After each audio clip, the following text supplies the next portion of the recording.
Peace, peace, peace. What it is, it's Brother Tyvon Swain, L, aka the Orthodox Moor, coming back at you again.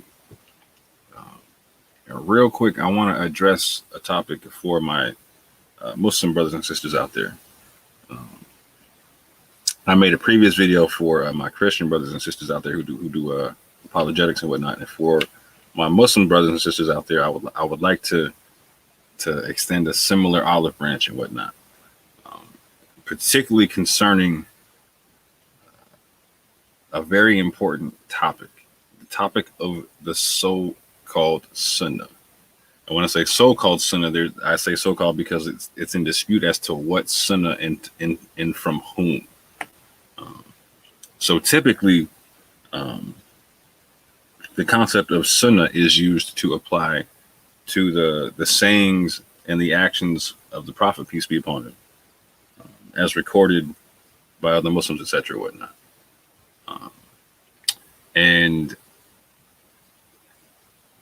that Sunnah is something that's, those hadiths, etc., are something that is used quite a bit by Christian apologists to attack Islam and different Islamic beliefs and whatnot. What I find interesting is that when you go to the top Christian apologists or whatnot, when they debate Muslims, when the Muslims decide to stick to something that a lot of Muslims say, which is like, you know what, if the hadith go against the Quran, we're not going to back those hadith. We're sticking to the Quran right now. We're defending the Quran right now. The Christian apologists tend to have a different outcome than when they deal with the hadith. The hadith say a lot of things that the Christian apologists can run with. However, the Quran is something that's a lot more difficult for them to deal with. And what's interesting about it is it should be the one thing that all Muslims should be able to unite on without equivocation. I'm somebody who does not accept the hadith, but the hadith don't offend me. So when I discuss Islam with my brothers and sisters and whatnot, I have no issue when they go into the hadith tradition, because I consider myself a hadith purist. The Quran stipulates in Surah 39 that it is the greatest hadith, that it's the best hadith. So I stick to that. For my other brothers and sisters and whatnot, again, I don't berate them for using the hadith. It's just not something that I do. And when we discuss Islam, I ask them to, if they cite hadith, to be able to link it back to the Quran for me in our conversation and whatnot. With that being said, I would like to, with a little bit of cheek, I'm saying, issue a Quran challenge to all my family out there who would stipulate, this goes to Christian and Muslim, okay? Who would stipulate that the Sunnah are the sayings of the Prophet, etc. Peace be upon him. I'm gonna do my best to illustrate the so-called Sunnah from the Quran. And as I see it, there's only one Sunnah spoken of in the Quran. That's the Sunnah of Allah.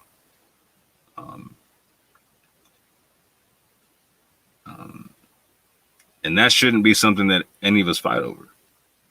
Like the concept of the Sunnah of the Prophet, we can all fight over that in terms of what the hadith say, what they don't say, etc. That seems to be a source of all kind of consternation. But when it comes to the Sunnah of Allah, there shouldn't be any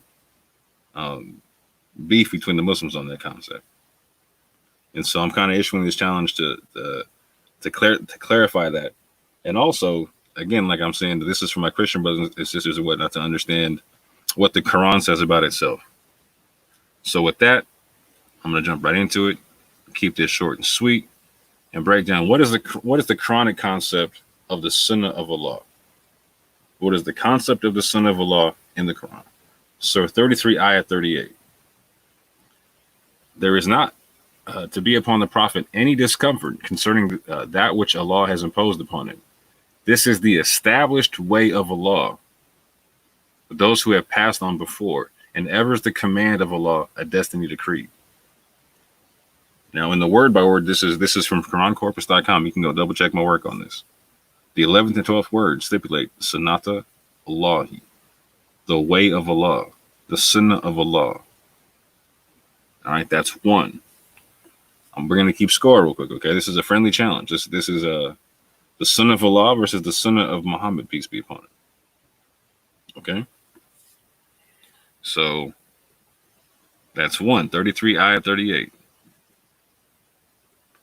Surah 36 ayat 62. This is the established way of Allah with those who have passed on before, and you will not find in the way of Allah any change. Again, this is said twice. The first and second words, Sunnat Allahi, the Sunnah of Allah.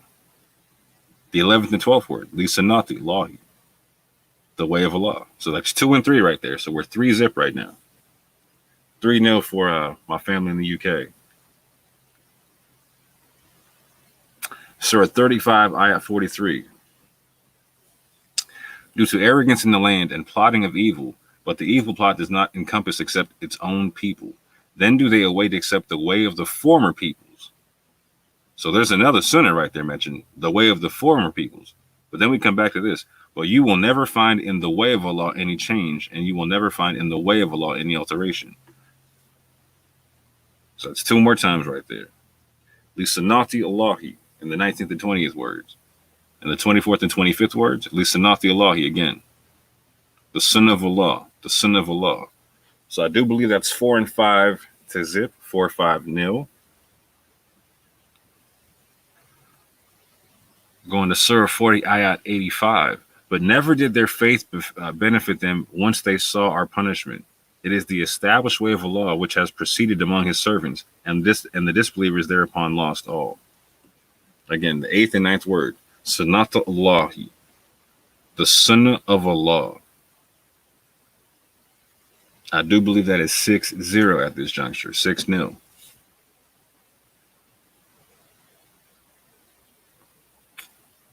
And Surah 48, ayah 23, we get it double time again. This is the established way of Allah, which has occurred before, and never will you find in the way of Allah any change.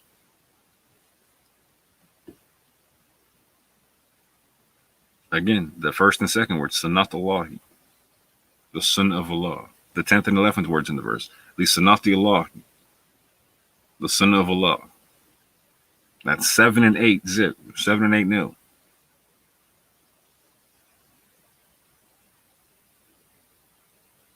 So the clear reiteration of the Quran stipulates that the Sunnah of Allah occurred previously. It stipulates that the Sunnah of Allah has in it no change. It stipulates that the Sunnah of Allah has in it no alteration. And it stipulates the Sunnah of Allah 8 times. And I have yet to find a Sunnah of Muhammad. There's a Sunnah of former peoples. They talk about a whole nother Sunnah. But I have yet to find one that says the Sunnah of Muhammad. If any Muslim brothers can find one in the Quran that stipulates that, please show me. And all you need is one verse saying the Sunnah of Muhammad is the same thing as the Sunnah of Allah, for instance, right? And it just knocks out my 8. But at the very least, like, if you're going to cite the concept of the Sunnah of the Prophet, peace be upon him, you definitely got to cite some sources for that, right? And at the very least, you got to recognize that the Sunnah of Allah is mentioned 8 times. So there's something to that. There's reiteration in that. There's 8 reiterations at the very least. So it's real clear on that concept. So when I'm saying all this to say, when it comes to the Sunnah of Muhammad, we can fight all day. And we should pretty much agree to disagree on that stuff, right? That's what I'm saying. I told my Christian brothers and sisters when they critique Islam that they should stop using Sunni sources to critique Shias and Shia sources to critique Sunnis and etc. That if they're gonna honestly critique Islam, that they should take the authentic Sunni sources, the authentic Shia sources, and then take them back to the greatest hadith, to the Quran. And whatever doesn't match up to the Quran, you throw against the wall. In terms of what you apply to all of Islam, because it would not be fair to do anything else. So I'm sincerely asking my brothers and sisters in the different sects of Islam. Let's just agree to disagree on the Sunnah of the Prophet concept, because that's where all the beefs lie. But we got 8 reasons from the Quran to never argue over the concept of the Sunnah of Allah. What is the basic Islam from the Quran? What is the basic Islam of the Quran that we should all know and not be able to fight over? Those are the kind of questions we should be asking right now and trying to answer in this day and time.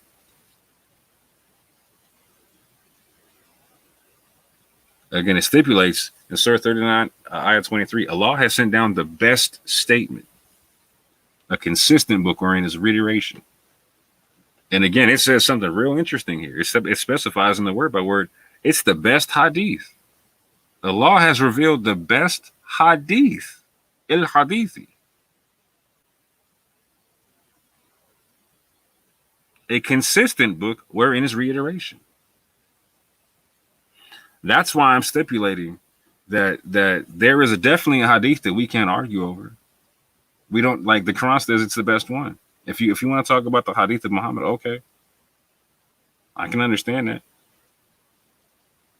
But the Quran stipulates it is the best hadith. So this is a sunnah and a hadith that we should not be able to fight over in any way, shape, or form. There should be a basic sunnah from this hadith that we don't fight over. And watch what it says. Surah 7, Ayah 185. Do they not look into the realm of the heavens and the earth and everything that Allah has created and think that perhaps their appointed time has come near? So in what statement, what hadith hereafter will they believe? So in what hadith, what statement will they believe? It doesn't ask this question just once. It reiterates the question multiple times. And watch how it does it, family. Surah 45, Ayah 6. These are the verses of Allah which we recite to you in truth. Then in what statement after Allah and his verses will they believe? Now watch what it did there, family. It stipulates that the verses of Allah are his hadith. So Allah got a hadith in the Quran. And it specifies that the Quran is the greatest of his hadith. So again, we can argue over this whole sunnah of the Prophet, peace be upon him. But there's a sunnah of Allah and a hadith of Allah, and it clarifies that his hadith are his verses, and the Quran is the best of hadith. That his book is the best. This got to be clear. It's the best hadith. Again, in the word by word. Double check me. Then in what statement after Allah and his verses will they believe? In what hadith after Allah and his verses, will they believe?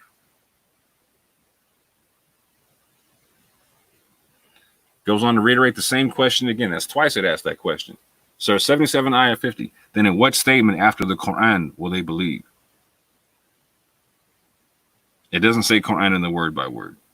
But again, it's asking the same statement. Then in what statement after it will they believe? Because it's referring to the Quran. Previous verses, etc. Now check this out. Surah 31, Ayat 6. And of the people is he who buys the amusement of speech / idle tales to mislead others from the path of Allah, without knowledge, and who takes it in ridicule. Those will have a humiliating punishment. Look at what it says. I'm going to read. It literally says idle tales hadith, right? Watch this. And of the people is he who buys the amusement of idle tales of hadith to mislead from the path of Allah without knowledge.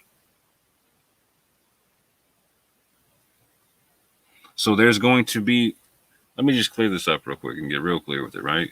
The clear reiteration of the Quran stipulates that the Quran is the best statement. It's the best hadith. That the verses of Allah are his hadith. It asks the clear question and reiteration 3 times. In what hadith after this will they believe?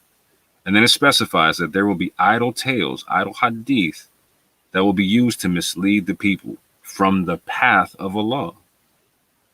From the path of Allah.